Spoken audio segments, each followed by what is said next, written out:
All right, so welcome back. We're gonna do our second circle. So we're gonna kind of skip through the beginning part that we've done before, the land acknowledgement, the centerpiece and all of that. So those things are the same. So what is something that you think is really powerful about holding a space like this? I think there's this idea of perspective and openness where like I'm learning from other people's experiences and opinions and kind of taking that into account when I look at my own perspective and understanding like why I think the way I do and why someone else thinks the way they do. So it creates that like idea of perspective and just understanding. What comes from vulnerability is two things that I think is very powerful. An understanding of worthiness, of understanding that I'm worth you listening to. And these opinions and thoughts are worth being spoken. So worthiness is a state of being that I think we validate here. And I think the other thing is just growth, right? I think that sometimes we don't realize that we really grow when we are listening to somebody else say something vulnerably, because we don't know where it's gonna land on us. We don't know how it's gonna hit us. And I think that we don't even realize it, but coming from a setting like this, whether you want to or not, you're gonna grow in some way. So I think that's powerful. Yeah, I was going to say that I think, people that would benefit from the space are people who are in positions of power, who are so far removed from the communities that they're working in. When you think of, people saying, we're just gonna fix this, we're gonna address racism, we're gonna do all these things, but they're not actually intentionally connecting with the people who have been harmed and oppressed, it is very difficult to make the right type of change that needs to be made in those situations. And I also think that circles would benefit people whose voices have not been heard and have often been silenced, who haven't had the ability to have this space to say, we are all here listening to you and we want to hear your voice and really be empowered to speak up for change. And so I think both of those voices are critical in coming into a space like this with the humility and the understanding that it's not about trying to prove one another's side, but just to listen for understanding, for the ability and opportunity for growth and change. In light of the Black Lives Matter movement, how do you think circles could impact the relationships between teachers and students? One thing that it would do is definitely give them perspective. Right? So for teachers, helping them understand, so if they're able to have conversation and understand where their students are coming from, the communities they're coming from, the type of things that they like to do, the passions that they have, then they're better able to speak to those things in their lessons. And similar for students, understanding that their teachers also have challenges, also have things that they go through. And then, just being able to share openly and connect to those things as well. I never thought that in my lifetime, I say this often, that we'd be in a space where we could have open and honest conversations about race and about, what it's like. A concern that I have, but I'm, very optimistic that given the current dynamic of where we are, if folks come to the table for real, lives will be changed.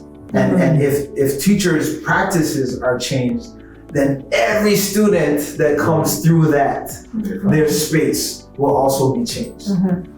Not just for white teachers. I think that it would be very useful for teachers of color, Black teachers, because they were also in the system, right? So they were once students and they may not even have acknowledged what they went through as students. And so that's why they're continuing that pattern as teachers, right? And so I think that from every perspective, from every race or identity, that it's important to have that Black Lives Matter perspective and have those conversations in the classroom so that we can bring about real change.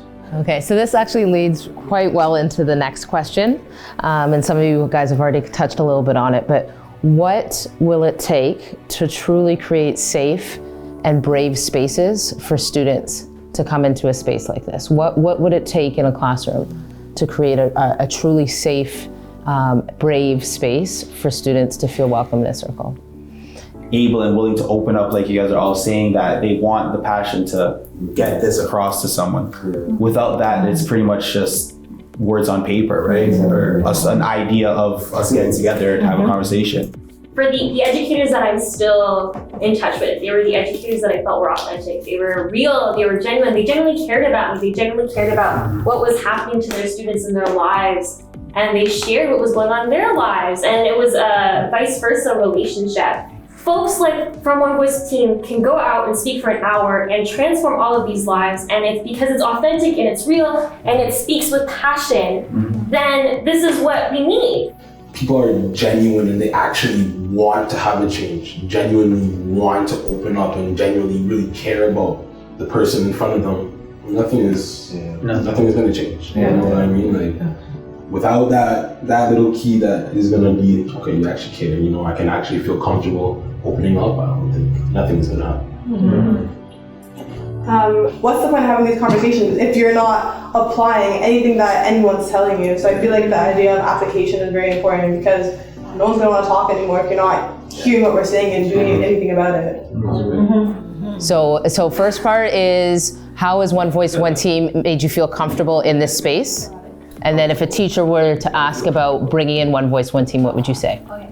Understanding, like, the importance of having real, authentic dialogue, right? And what that means for not just young people, but for everybody, right? Because there's no change if you're wearing a mask, or you're like not showing up truly as who you are, right? So helping, you know, young people understand the importance of their voice, right? And having that real dialogue and feeling like they're safe to have that real dialogue. Like, for me, that's been, you know, the number one thing in terms of the impact that we're able to have when we have those conversations. For as long as I've been like in One Voice, One Team since I was 13, I've seen like different phases, different changes, like throughout like the different times that One Voice, One Team has dedicated themselves years to make young people's lives a lot better. And I can strongly say, like, if I have learned one thing, is that dedication is the main focus that I've learned from being with them. Thank the Lord that I'm here doing what I do for a job to help you guys advocate, like do stuff for however you can reach it. And I'm thankful that you guys let me do that. And I know for a fact if I did not have you guys, I don't know where I'd be. Straight up, I would not know where I'd be. And if I were to talk to a teacher, I would say, if you do not have these people in your school by now, what is wrong with you? I can't, like... One Voice, One Team. I don't even know where to begin on the impact it has had on me in the last couple of years. It's been life-changing. It's life-changing. And for teachers, schools, why haven't you done it already?